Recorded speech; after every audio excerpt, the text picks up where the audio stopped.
Bapak, Ibu, saudara-saudari sekalian yang terkasih di dalam Tuhan,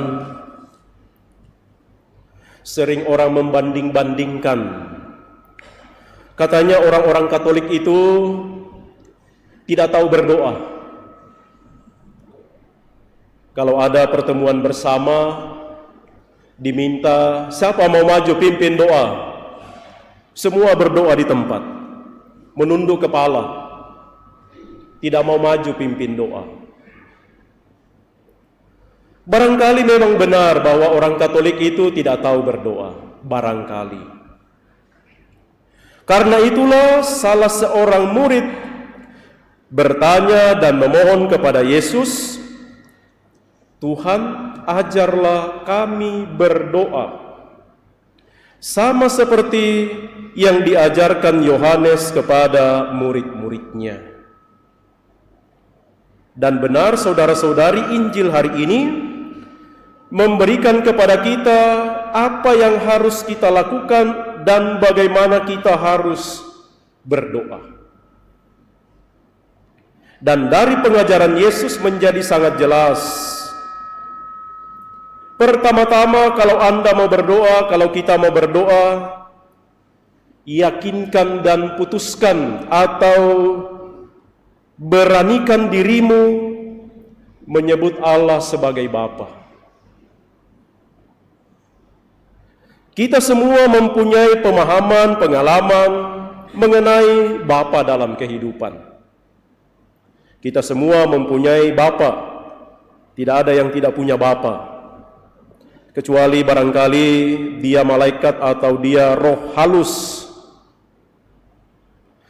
Memang kita berbeda-beda cara dan karakter, bahkan barangkali semangat relasi kita dengan Bapa kita masing-masing.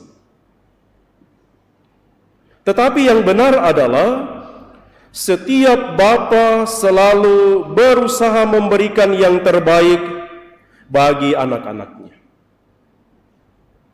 Setiap Bapa akan berusaha dan berjuang supaya anak-anaknya mendapatkan yang terbaik.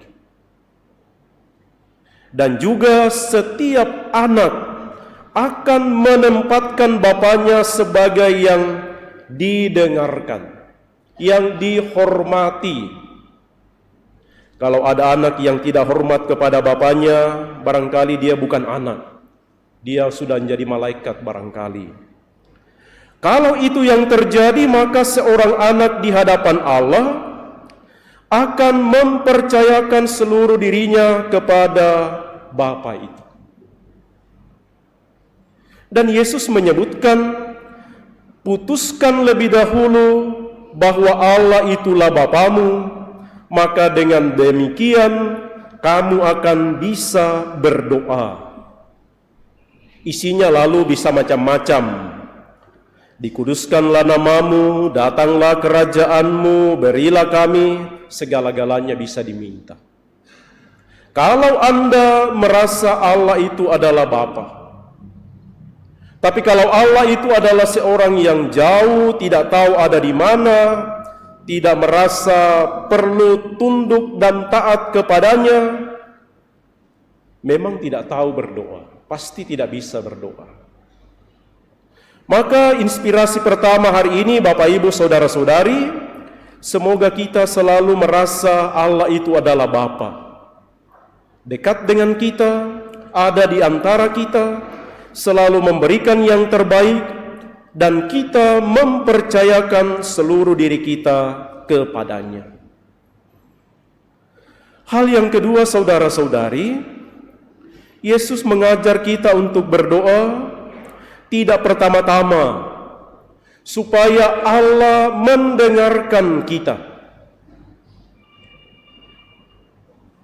Ya, itu bunyi, kita dengar. Tetapi yang utama adalah kita berdoa supaya mendengarkan Allah. Maka kalau kita ingin berdoa yang benar, kita mendengarkan Allah dalam setiap doa-doa kita. Karena dengan mendengarkan Allah kita akan mengetahui bahwa Allah menghendaki yang terbaik bagi diri saya. Kalau kita mendengarkan kehendak Allah, kita akan tahu bahwa Allah akan selalu memberi. Bahwa kalau kita mencari, kita akan mendapat. Bahwa kalau kita mengetuk pintu, Allah akan membukakan. Itu yang akan kita dengar kalau kita berdoa. Allah memberikan apa yang kita butuhkan, apa yang terbaik bagi diri kita. Maka kalau Anda berdoa, kalau kita berdoa, mari kita berdoa supaya mendengarkan apa yang dikehendaki Allah. Bukan kita memaksa Tuhan mendengarkan saya. Segala-galanya kita sebutkan, segala-galanya kita katakan, segala-galanya kita minta, lalu tidak ada waktu untuk benarkah ini kehendak Allah. Maka berdoa yang benar yang menurut Yesus hari ini adalah kita belajar juga untuk mendengarkan apa yang dikehendaki Allah bagi kita masing-masing. Dan Injil mengatakan kehendak Allah bagi kita adalah yang terbaik. Mari kita mohon dalam perayaan Ekaristi ini, semoga kita menjadi orang-orang yang sungguh dekat dengan Allah, menyebut Dia sebagai Bapa kita dalam kehidupan kita sehari-hari, dan karena itu kita akan menjadi orang yang taat, selalu mendengarkan kehendak-Nya.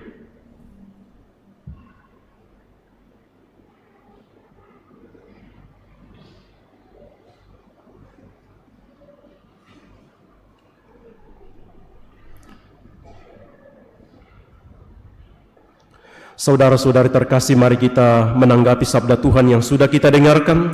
Kita berdiri dan meneguhkan iman kita dalam doa syahadat yang singkat. Aku percaya akan Allah, Bapa yang Maha Kuasa, Pencipta langit dan bumi, dan akan Yesus Kristus, Putranya yang tunggal,